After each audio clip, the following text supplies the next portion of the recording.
Hey there. Hi guys. I'm Guy and this is Ant, and in this video we're going to show you how to play Warhammer 40,000. Whether you're totally new to the hobby or used to play a previous version, you'll find pretty much everything you need to know about the basic rules in this video. Let's cut the small talk and jump straight in. So just to play the basic version of the game, you're just going to need a few things. So first off, you'll need some models to play with. Chances are you might already have these lying around. You'll need a few six-sided dice, a measuring tape that shows inches, A little baggie full of dice and gaming tokens, as well as the unique scatter, artillery and sustained fire dice. Looks like there's everything here. Okay, here is the big rulebook. This is obviously very detailed and essentially shows you how to play the game. For this demo, Ant is going to be taking command of this squad of 21st century humans. Is facing off against them. I'm going to be taking control of this mob of Daka. Now, all of these models have statistics that will tell you what they're able to do in the game. And don't worry, it might look pretty complicated at first glance, but it's actually very simple. Now, if you're wondering where to find these datasheets, they're printed in the Astra Militarum. But if you're just looking for the stats so you can start playing, we'd recommend you use Battle Scribe. And as anyone who's watched my recent videos will know, I've got a pretty big shadow spear.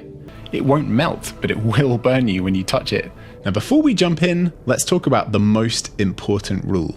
The two regular troops get just one attack each, while the sergeant gets two. The toughness of the shock troops is only a 3. They get 1 extra attack. This is because the power claw is double the toughness, also has an AP value. You're going to be wounding on a 2 or more. That's 5 attacks coming in and hitting with the troop's weapon skill of 4+, which means that he gets an additional attack. That's 9 attacks in total, which means that it reduces armor's effectiveness by 3 points. So 3 boys are going to be making 3 attacks each, and then we proceed as if it was just a normal gun. So with that golden rule out of the way, let's play.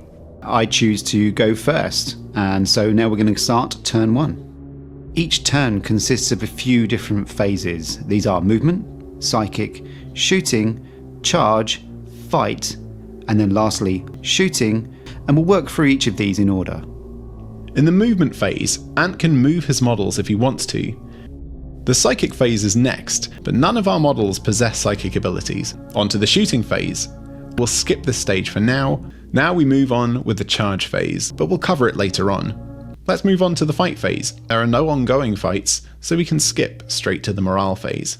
This happens at the end of each player's turn.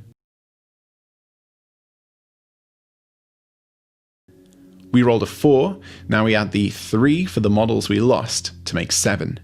Pretty successful for the Imperial Guard. So let's move on to Orcs turn 1. So first up in the movement phase, the Orcs are actually pretty ferocious when it comes to close combat fighting. They move their M movement value from their data sheet, which is 5 inches, and Guy's then going to choose to make an additional move called an advance. So Guy gets to roll and then move that distance in inches in addition to their normal movement value. Okay, so the models are set up and we're ready to face off.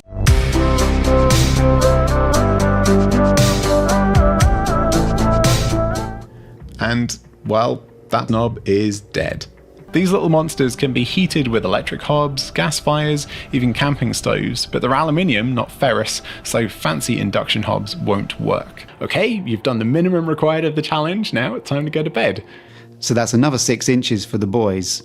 Now, just so you know, we always measured from the edges of their bases, not any weird sticky out bits.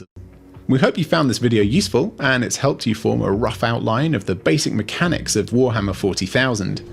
So good luck getting started. If you're looking for fast fun, get ready to be seriously disappointed. Thanks so much for watching. Bye for now. Bye!